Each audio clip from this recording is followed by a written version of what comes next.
Hello friends, नमस्कार। Neetu study हम में आपका बहुत बहुत स्वागत है।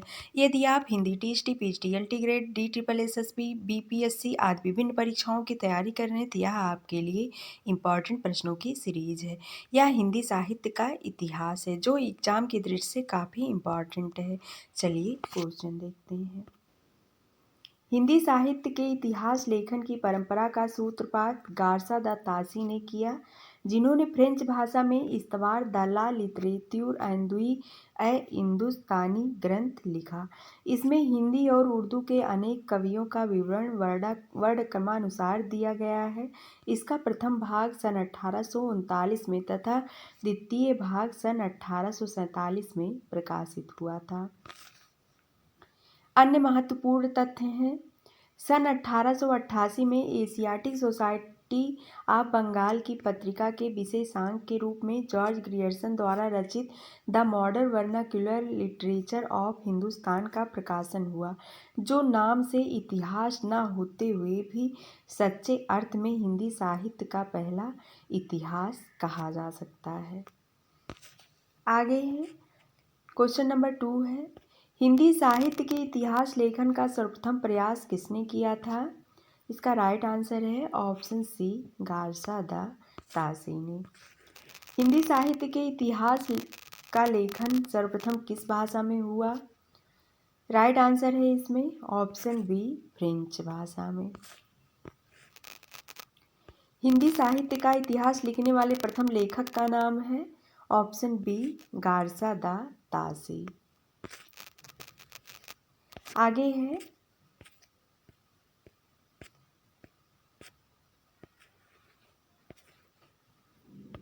इस्तवार द ला लिटरेतुर एंदुई या हिंदुस्तानी नामक हिंदी साहित्य के इतिहास ग्रंथ के लेखक का नाम है, अभी आपने सुना, ऑप्शन ए, गार्सा दा तासी। क्वेश्चन नंबर 7 है, हिंदी साहित्य का पहला इतिहास लिखा गया था फ्रेंच भाषा में। हिंदी का प्रथम व्याकरण लिखने वाले विद्वान हैं जेसुआ केटलर। हिंदी का प्रथम व्याकरण लिखने वाले विद्वान जोहान जोसुआ केटलर डच पुर्तगाल ईस्ट इंडिया कंपनी के राजदूत बनकर भारत आए थे। उन्होंने अपने देशवासियों को भारत में व्यावसायिक सुविधा की दृष्टि से हिंदी का सामान्य ज्ञान कराने के लिए व्याकरण की पुस्तक हिंदुस्तानी ग्रामर लिखी थी, जो सन 1715 के आसपास प्रकाशित हुई। इस ग्रामर की रचना डच भाषा में की गई थी। डॉक्टर ग्रियर्सन ने अपने ग्रंथ लिंग्विस्टिक सर्वे ऑफ इंडिया में इस पुस्तक का तथा उसके लेखक का संक्षिप्त परिचय दिया है। सन 1943 में पंडित किशोरीदास वाजपेयी का ब्रजभाषा व्याकरण प्रकाशित हुआ और इसी के साथ व्याकरण लेखन में नई चेतना का संचार हुआ। इसके बाद वाजपेयी जी की अच्छी हिंदी का नमूना 1948, ब्रजभाषा का प्रथम व्याकरण 1949, हिंदी निरुक्त 1949 तथा हिंदी शब्दानुशासन 1958 प्रकाशित हुआ। आगे है हिंदी साहित्य के इतिहास को व्यवस्थित रूप देने का श्रेय आचार्य रामचंद्र शुक्ल को है। इन्होंने हिंदी साहित्य का इतिहास 1929 में लिखा, जो मूलतः नागरी प्रचारणी सभा द्वारा प्रकाशित हिंदी शब्द सागर की भूमिका के रूप में लिखा गया था तथा जिसे आगे परिवर्धित एवं विस्तृत करके स्वतंत्र पुस्तक का रूप दे दिया गया। अन्य महत्वपूर्ण तथ्य हैं, शिवसिंह सरोज 1883 में लगभग 1 सहस्त्र भाषा कवियों का जीवन चरित्र उनकी कविताओं के उदाहरण सहित प्रस्तुत करने का प्रयास किया गया है। यह शिवसिंह सेंगर कृति है। रामचंद्र शुक्ल का हिंदी साहित्य का इतिहास मूलतः किस कृत की भूमिका के रूप में लिखा गया था? हिंदी कोविद रत्नमाला, ऑप्शन बी है हिंदी शब्द सागर, सी हिंदी विश्वकोश, डी धर्मशास्त्र का इतिहास। राइट आंसर है ऑप्शन बी, हिंदी शब्द सागर। आचार्य रामचंद्र शुक्ल द्वारा रचित हिंदी साहित्य का इतिहास का प्रकाशन वर्ष है इसमें राइट आंसर है ऑप्शन डी 1929। क्वेश्चन नंबर 12 है, इनमें से वह कौन सी रचना है जिसे मूलतः हिंदी शब्दसागर की भूमिका के रूप में लिखा गया था किंतु बाद में उसे स्वतंत्र ग्रंथ भी बना दिया गया। ऑप्शन ए है राम कुमार वर्मा कृत हिंदी साहित्य का आलोचनात्मक इतिहास, बी है गणपति चंद्र गुप्त कृत हिंदी साहित्य का वैज्ञानिक इतिहास, सी रामचंद्र शुक्ल कृत हिंदी साहित्य का इतिहास, डी है शिव सिंह सेंगर कृत शिव सिंह सरोज। राइट आंसर है ऑप्शन सी रामचंद्र शुक्ल कृत हिंदी साहित्य का इतिहास। आगे है, आंग्ल भाषा में लिखा गया हिंदी साहित्य का इतिहास स्केच ऑफ लिटरेचर के लेखक पादरी एडिसन गिब्स हैं। पादरी यफी के द्वारा लिखित हिंदी साहित्य का इतिहास ए हिस्ट्री ऑफ हिंदी लिटरेचर नाम से प्रकाशित हुआ था। The modern vernacular literature of Hindustan के लेखक जॉर्ज ग्रियर्सन हैं।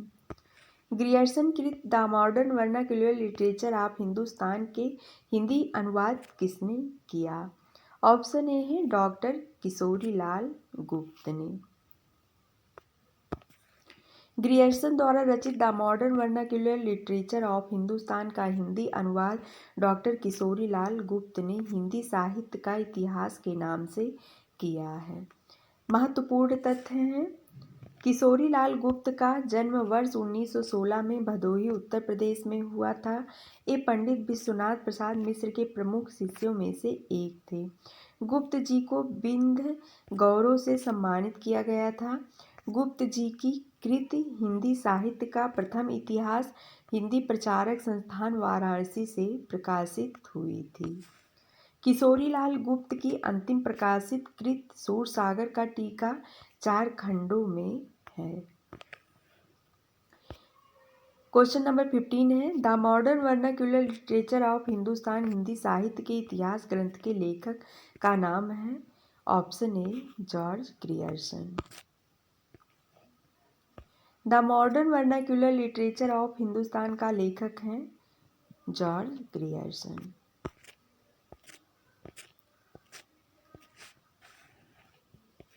क्वेश्चन नंबर 18 है, इनमें से किस साहित्य इतिहास ग्रंथ को किशोरीलाल गुप्त ने हिंदी साहित्य का प्रथम इतिहास नाम से अनुवाद करके प्रकाशित कराया? ऑप्शन ए है इस्तवार दलाल लिटरेतुर अंदुई हिंदुस्तानी, बी है आई स्केच ऑफ हिंदी लिटरेचर को, सी है ए हिस्ट्री ऑफ हिंदी लिटरेचर को, डी है the modern vernacular literature of Hindustan northern Hindustan को। राइट आंसर हो जाएगा option D the modern vernacular literature of northern Hindustan. किस लेखक के इतिहास ग्रंथ में सर्वप्रथम हिंदी साहित्य का काल विभाजन मिलता है? ऑप्शन ए है Shiv Singh Sengar, B Mahesh Dutt Shukla, C Maulvi Karimuddin, D George Grierson. Right answer है option D George Grierson. Hindi साहित्य के इतिहास का काल विभाजन करने वाले प्रथम इतिहासकार डॉक्टर जॉर्ज ग्रियर्सन हैं। उन्होंने आदिकाल की अंतिम सीमा 1400 ईस्वी तक मानी है। क्वेश्चन नंबर 20 है, किस साहित्य इतिहास के लेखक ने काल विभाजन में कवियों के नाम का सर्वाधिक उपयोग किया है? ऑप्शन ए है मिश्र बंधु ने। हिंदी साहित्य इतिहास की परंपरा में मिश्र बंधुओं ने अपनी कृत मिश्र बंधु विनोद में लगभग 5000 कवियों को स्थान दिया, जिसे 8 से भी अधिक कालखंडों में विभक्त किया है।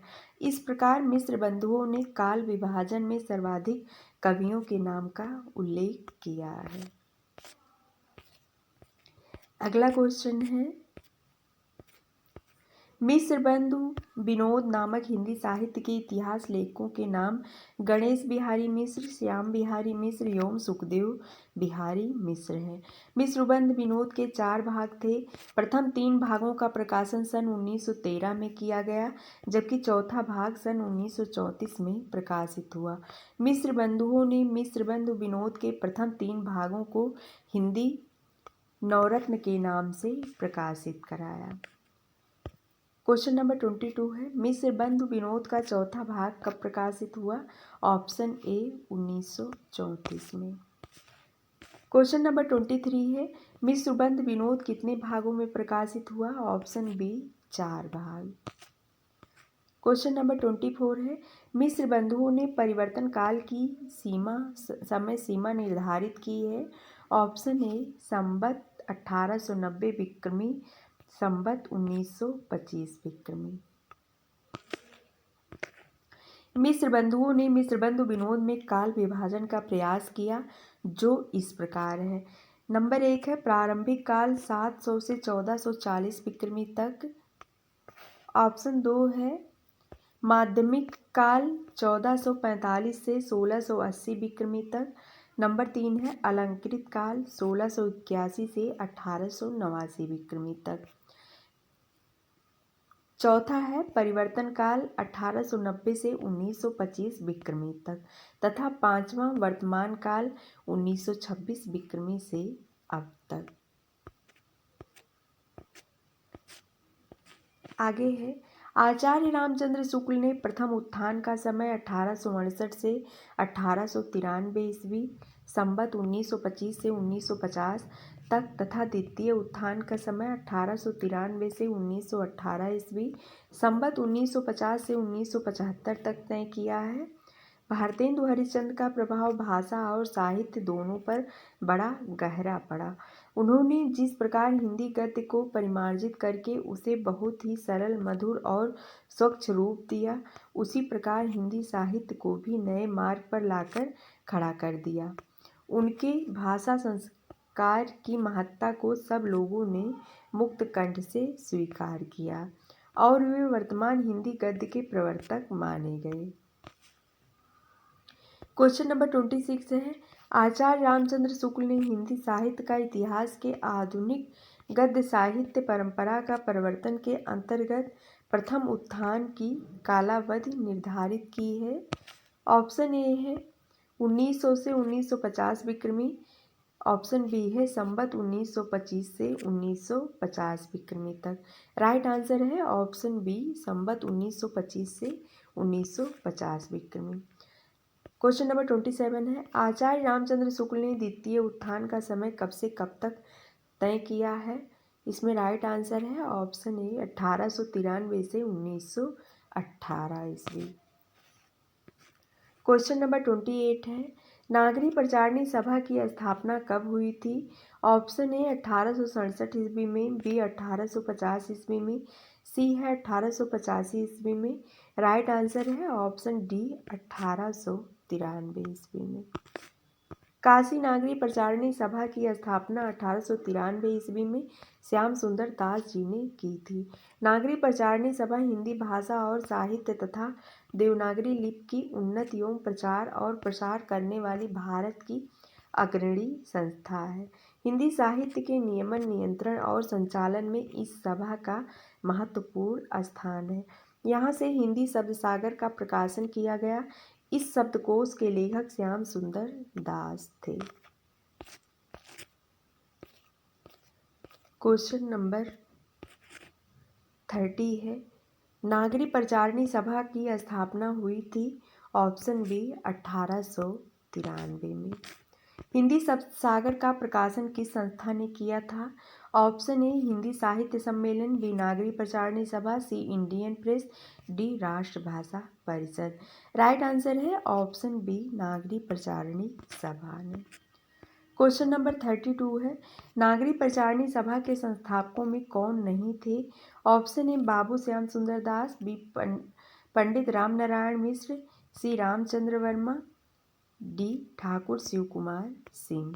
राइट आंसर है ऑप्शन सी रामचंद्र वर्मा नहीं थे।